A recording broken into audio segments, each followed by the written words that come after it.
When it comes to budget custom keyboards, there is one that has set the standards, and many of you have probably heard of it, some of you might even own it, and that's the Lucky65.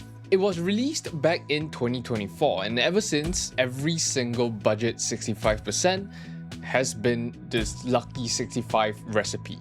And of course, they are also trying to constantly improve it, make it more bang for your buck. I'm a little late, but they released a Nut65 along with the Lucky65v3, which we'll take a look at today. Let's start with the price. In Southeast Asia, you can get both the Lucky65 or the Nut65 at around 70 to 80 Singapore dollars, which is roughly about 50-60 US dollars. But if you're in the rest of the world, it's probably gonna cost you about 80 to 90 US dollars, which I think is still a really fair price.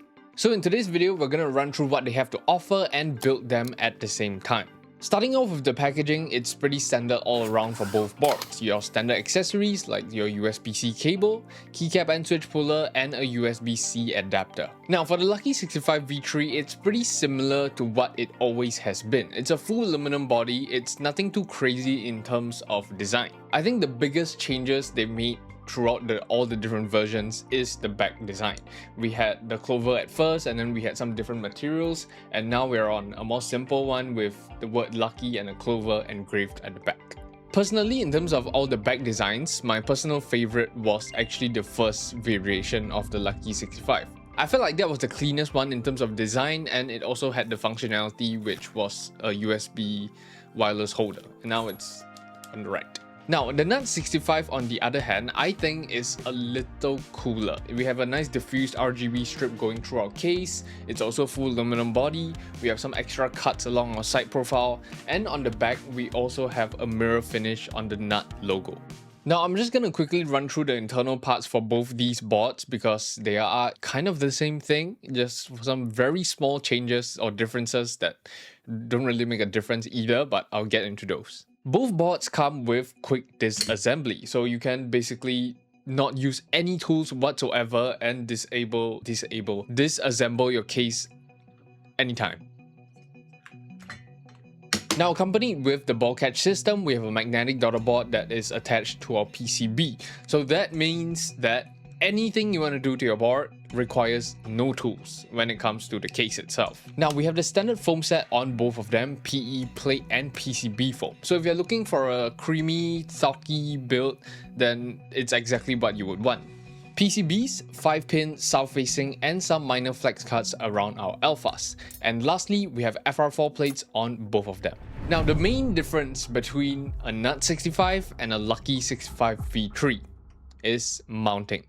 The Lucky65 uses a gasket bean mount, but the Nut65 on the other hand actually provides two different options. You have either a silicone gasket mount or a gasket bean mount. I'm gonna be honest, if you're building with all the foam they provide, you're not gonna feel a difference in the mounting even if you changed it. To me, the biggest difference is how they look. I mean, they both look really similar, but Nut65 just has that extra design element, that extra cut on the side profile, the RGB at the bottom. Personally, I think that is the biggest difference. For the builds, I'll be sticking with the budget vibes. I'll be using the new Echo Cream Yellows and Echo Cream Blues. They're both really popular budget switches, and actually really good ones, like really good. These are the 5th version of the Echo Cream Yellow and Echo Cream Blue. There are 90 pieces for $22. That is really cheap. Now, in terms of budget switches, I think these have been very consistently loved by the community. Even from a few years back, I used to do a bunch of budget builds with Echo Cream Yellows or Echo budget switches in general, and they sounded really good. So anyway, a quick simple breakdown. The yellows are a 5-pin linear switch, a LED diffuser, factory looped, and actuates at 50 grams. The blues, on the other hand, are a tactile switch, actuates at 45 grams, and is also factory looped. It just sounds good, you listen. And they also have a description for the sound profile of these switches on the website, and it's actually thocky, so we'll see about that. Now, to finish up the build, you can use any keycaps really. Personally, I just used the PVD Fence rim for the red set. I do know some of you did comment that you have seen this set too many times, but if I get a red or pink base kind of keyboard, I wouldn't know what else to put on it, you know? I'm a blue guy, I'm not a red guy. But for the Nut65 on the other hand, I used a more budget keycap set. It's just that simple $30 keycap set, and we have some special novelties with the Japanese vibe. You don't need expensive keycaps to make your keyboard sound good. So here's how they sound.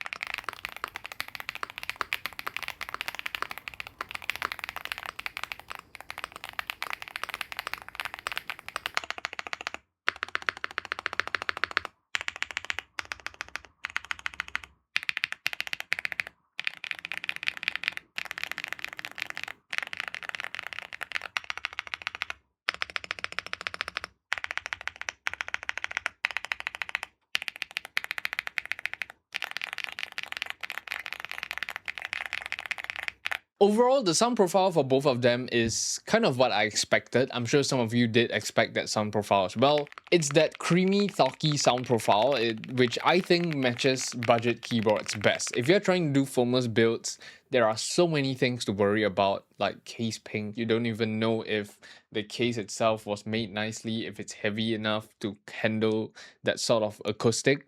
So when it comes to budget keyboards, I think a fully foamed up build to create that talky sound profile is much better. For the switches, I actually do prefer the yellows much more. I might be slightly biased because personally I am a linear enjoyer, but you know, the yellows just sound a little cleaner compared to the blues. The blues, it's tactile.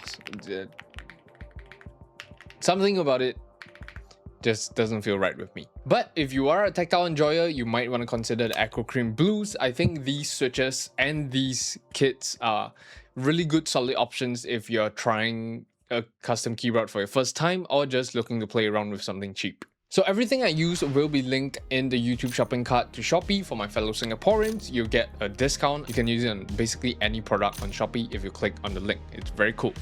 I buy myself stuff too with that voucher. And for the rest of the world, I'll find whatever is best. So check them out if you're interested. Aside from that, we have come to the end of the video. Yes, I'm back. I took a little break over the Chinese New Year, but I'm back. We're back into making videos, getting back into the rhythm of things. The next video I'm doing is pretty cool. I'm doing a cheap versus expensive kind of thing with more peripherals. So stay tuned for that. Comment your thoughts on the Lucky65. If you hate it, tell me you hate it, and the Nut65 as well. Aside from that, I'll see you guys in the next one. Don't forget to subscribe. Peace.